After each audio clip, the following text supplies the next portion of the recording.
Buenos días, nos encontramos nuevamente y empezamos juntos esta nueva semana. No olvidemos que durante esta semana somos Caleb. Durante esta semana estamos en el evangelismo Caleb. Aprovechemos invitando a nuestros amigos. Será transmitido en algunos canales de Facebook de nuestros jóvenes adventistas en todo Sudamérica. Hoy continuamos con el estudio de la palabra de Dios, el Evangelio de Juan, el capítulo número 20. Hoy continuamos con el relato bíblico, pero antes le invito para que también empecemos juntos en oración.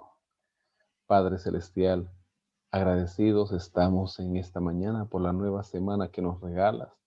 Agradecidos, Señor, por tus misericordias, por la vida. Queremos poner esta nueva semana, Señor, en tus manos. Queremos, Señor, caminar contigo, hacer tu voluntad. Que los planes, los problemas, las dificultades, el trabajo, el estudio, Señor, tú lo dirijas. Que todo sea para honra y gloria tuya. Que, Señor, escuchemos tu voz y caminando contigo, no hagamos, Señor, nuestra voluntad sino la tuya. Dirígenos en este estudio. Te lo rogamos, Padre, en el nombre de Jesús, nuestro Salvador. Amén. Amén. Así empezamos nuestro estudio de hoy. El primer día de la semana, María Magdalena fue de mañana, siendo aún oscuro, al sepulcro, y vio quitada la piedra del sepulcro. Entonces corrió y fue a Simón Pedro y al otro discípulo, a quien amaba Jesús, y les dijo: se han llevado del sepulcro al Señor, y no sabemos dónde lo han puesto. Ese no sabemos nos quiere decir que no estaba sola. Fueron más mujeres junto a ella. Y ahora está frente a Pedro y frente a Juan, el discípulo amado, comentándoles que el sepulcro está vacío. Salieron Pedro y el otro discípulo y fueron al sepulcro. Corrían los dos juntos, pero el otro discípulo corrió más aprisa que Pedro y llegó primero al sepulcro, y asomándose, vio los lienzos puestos allí, pero no entró. Luego llegó Simón Pedro tras él, entró en el sepulcro y vio los lienzos puestos allí, y el sudario que había estado sobre la cabeza de Jesús, no puesto con los lienzos, sino enrollado en un lugar aparte. Entonces entró también el otro discípulo que había venido primero al sepulcro, y vio y creyó, pues aún no habían entendido la escritura, que era necesario que él resucitara de los muertos, y volvieron los discípulos a los suyos. Juan y Pedro, Pedro y Juan, corriendo juntos. Pero imaginemos a este Pedro que 2 días atrás había negado al Maestro, corriendo junto a Juan, pero mientras sus pensamientos iban dando vueltas en su cabeza, mientras recordaba aquel triste momento y ahora la noticia que el Maestro no estaba en el sepulcro, va quedándose de la carrera. Y Juan llega primero, pero cuando Pedro llega, entra de una al sepulcro y lo único que encuentra fue aquellos trapos en los cuales Cristo fue envuelto y el sudario que fue puesto en su cabeza. Asimismo, Juan entró y creyó. Ese creyó nos indica que fue el primer discípulo en creer realmente que el Maestro no había sido llevado por alguien, su cuerpo, sino que había resucitado. Verso 11. Pero María estaba fuera llorando junto al sepulcro. Mientras lloraba, se inclinó para mirar dentro del sepulcro y vio a 2 ángeles con vestiduras blancas que estaban sentados, el uno a la cabecera y el otro a los pies donde el cuerpo de Jesús había sido puesto. Y le dijeron: mujer, ¿por qué lloras? Les dijo: porque se han llevado a mi Señor y no sé dónde lo han puesto. Dicho esto, Se volvió y vio a Jesús que estaba allí, pero no sabía que era Jesús. Jesús le dijo: Mujer, ¿por qué lloras? ¿A quién buscas? Ella, pensando que era el jardinero, le dijo: Señor, si tú lo has llevado, dime, ¿dónde lo has puesto? Y yo lo llevaré. María, María, aquella mujer que amaba mucho porque se le perdonó mucho, aquella mujer que ungió al Maestro, ahora es la primera persona en ver a Jesucristo resucitado. Y ahora María Magdalena le pregunta, pensando que era el jardinero, si él lo había llevado. Jesús le dijo: María. Volviéndose ella le dijo: Raboní, que significa maestro. Jesús la llama por su nombre y ella, aunque no lo reconoció físicamente cuando lo vio, ahora escucha su nombre y reconoce la voz. Cuán hermoso es cuando el Señor nos menciona por nuestro nombre. Él sabe tu nombre. Él hoy te llama por tu nombre. Estemos dispuestos, al oír esa voz, responderle al Maestro. Y aquí ella responde en una palabra aramea, Rabboni, que significa maestro. Verso 17. Jesús le dijo: Suéltame, porque aún no he subido a mi Padre, pero ve a mis hermanos y diles: Subo a mi Padre y a vuestro Padre, a mi Dios y a vuestro Dios. El Señor había resucitado, pero debía subir ese mismo día hacia el Padre y luego bajar nuevamente hacia sus discípulos. Nos menciona la Biblia de Andrews. Jesús debía recibir de su Padre la confirmación de que su sacrificio en la cruz había sido aceptado. Jesús debía ser también glorificado y alabado en el cielo. Fue entonces María Magdalena para dar a los discípulos la noticia de que había visto al Señor y que Él le había dicho estas cosas. Los dos primeros discípulos volvieron nuevamente tristes, pero María Magdalena ahora vuelve con una noticia. Vi al Maestro y me comentó, me mencionó estas cosas. Cuando llegó la noche de aquel mismo día, el primero de la semana, estando las puertas cerradas en el lugar donde los discípulos estaban reunidos por miedo de los judíos, llegó Jesús y puesto en medio les dijo: Paz a vosotros.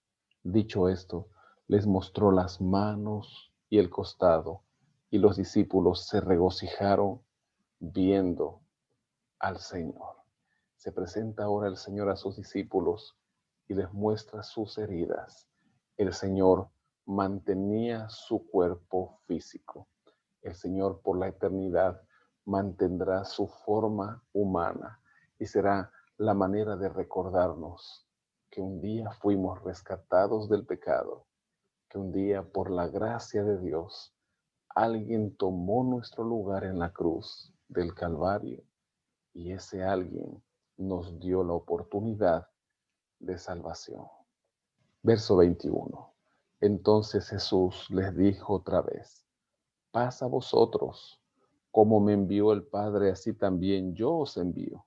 Y al decir esto sopló y les dijo: Recibid el Espíritu Santo. A quienes perdonéis los pecados, les serán perdonados, y a quienes se los retengáis, les serán retenidos. El Señor da un adelanto del Espíritu Santo, de la tercera persona de la deidad. La Biblia de Andrews nos menciona que es un anticipo del Pentecostés, mientras Jesús aún estaba junto a ellos. Pero no nos confundamos en cuanto al versículo número 23, cuando les dice: a quien perdonéis los pecados, les serán perdonados. También nos recuerda la Biblia de Andrews, a través de la proclamación del Evangelio, es como el perdón divino se hace accesible a otros. El rechazo de este evangelio certifica el rechazo definitivo del perdón de Dios. En última instancia, solo Dios puede perdonar pecados, pero nosotros somos enviados, nosotros somos los instrumentos en las manos del Señor para que aquel que hoy está inmerso, sumido en sus pecados, pueda obtener ese perdón. Ahora el verso 24. Pero Tomás, uno de los 12, llamado Dídimo, no estaba con ellos cuando Jesús se presentó. Le dijeron pues los otros discípulos: hemos visto al Señor. Él les dijo: si no veo en sus manos la señal de los clavos, y meto mi dedo en el lugar de los clavos, y meto mi mano en su costado, no creeré. Tomás quería ver y quería meter su dedo y su mano en las heridas del Señor. Esto contrasta con ese Tomás del cual nos habla en el capítulo número 11, cuando le dijo a los discípulos: vamos también nosotros para que muramos con él. Ese Tomás lleno de fe ahora actuaba de una manera contraria. Así somos nosotros como humanos. Somos cambiantes. Hoy día estamos bien, pensamos de una manera y ofrecemos, prometemos algunas cosas que quizá mañana no cumplimos. Así somos, pero el Señor nos ama. Verso 26. 8 días después, estaban otra vez sus discípulos dentro y con ellos Tomás. Llegó Jesús estando las puertas cerradas, se puso en medio y les dijo: paz a vosotros. Habían pasado 8 días. Luego dijo a Tomás: pon aquí tu dedo y mira mis manos, acerca tu mano y métela en mi costado, y no seas incrédulo, sino creyente. El Señor supo, el Señor Dios poderoso, omnipresente y omnisapiente, conoce nuestros pensamientos. Y aquí le menciona, le recuerda a Jonás: no seas incrédulo, cree. Entonces Tomás respondió y le dijo: Señor mío y Dios mío. Jesús le dijo: porque me has visto, Tomás, creíste. Bienaventurados los que no vieron y creyeron. Qué declaración la que hace Tomás: Señor mío y Dios mío. Pero el Señor nuevamente lo aborda con palabras de amor y le dice: solo cuando me viste creíste. Bienaventurados aquellos que sin verme han creído. Nosotros no hemos visto al Señor, pero creemos en el Señor. Creemos en su segunda venida. Somos bienaventurados. No dejemos de creer, de ir a Él y caminar con Él cada día. Ahora Juan menciona en estos 2 últimos versículos del capítulo 20 el propósito por el cual escribió el Evangelio. Hizo además Jesús muchas otras señales en presencia de sus discípulos, las cuales no están escritas en este libro, pero éstas se han escrito para que creáis que Jesús es el Cristo, el Hijo de Dios, y para que creyendo tengáis vida en su nombre. Creemos en el Señor, creemos que Él es nuestro Salvador. Amén. Solo recordar el hecho de que el Señor resucitó el primer día de la semana no hace que se cambie el día de reposo. El día de reposo siempre fue el sábado, y por la eternidad, después de ir al cielo, sábado a sábado, adoraremos al Señor, dice el profeta Isaías. Por lo tanto, nosotros hoy sabemos que ese es el día de adoración y de alabanza. El Señor, después del sábado estar en el sepulcro, el primer día de la semana, resucitó como confirmación de su obra salvadora y venció la muerte para que nosotros ahora tengamos vida eterna. Qué hermoso poder caminar con nuestro Salvador y que en esta semana nosotros pongamos todo en sus manos. Terminemos en oración. Gracias, Señor, por este evangelio que nos regalas. Gracias porque inspiraste a Juan para que lo escriba y para que nosotros creamos que nuestro Salvador Jesús es Dios, para que nosotros estemos conscientes que es nuestro Salvador. Ahora, Señor, queremos poner nuestra vida en tus manos. Tomás no creyó mientras no palpó, no tocó. Nosotros, Señor, queremos creer. Danos esa fe para saber que en esta semana tú vas a obrar los milagros que necesitamos. El primer milagro es darnos vida en este momento y poder estudiar tu santo texto, tu santa palabra. Señor, oro con mis amigos, suple sus necesidades, te lo ruego, sana nuestras enfermedades y, Señor, que nos regocijemos de tu presencia en nuestras vidas y en nuestros hogares. Gracias por tu bendición, Señor, en el nombre de Jesús oramos. Amén. Amén. Que el Señor le guarde, tenga una excelente y bendecida semana.